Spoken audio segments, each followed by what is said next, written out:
What's up guys, Andrew here. Welcome back to the tutorial, and in this video I'm going to show you how to increase image quality in Canva. So if you have your image in Canva guys and you want to increase it, maybe you want to refine it, make it look smoother, let me show you how.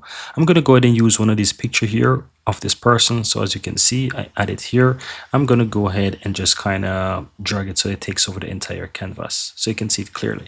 So this is the image, and if I want to improve the quality, all I have to do is click. Before we jump in guys, would you mind take a moment to give this video a like and hit that subscribe button, because this will let me know that you found value within this video. And on top of that, the biggest benefit is that you'll never miss out when I release future videos just like this one. Now let's continue. Click on the image, click on edit, and then scroll down and you'll find the effects right here. You want to go to effects and just go ahead and go across and you'll find face retouch.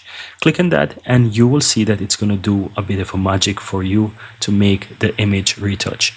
Now you can increase it to how much you want. So if I want to go to 100, you will see, for example, how it's going to look right here. So have a look at that guys. It improved the quality of the image. Don't make it more smoother. If you want it less smoother, you can always bring it down to whatever you want. And as you can see, the more I bring it down, you can see that it actually looks a bit different right there with the image.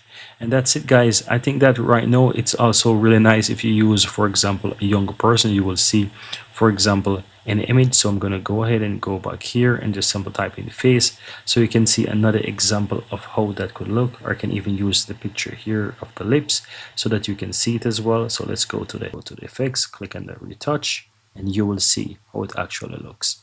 Right, so have a look at that. I'm going to bring it down to 0 right now so that you can see the current one, and let's bring it to here so that you can see, and you can see the changes slowly happening to the image right there. Let's bring it to 100 as well. So that's pretty much it guys. If you have any image, it's worth giving it a try to use the face retouch to improve the image of quality, to make it smoother, and see if it does any magic for you. But that's it guys, very easy and very simple.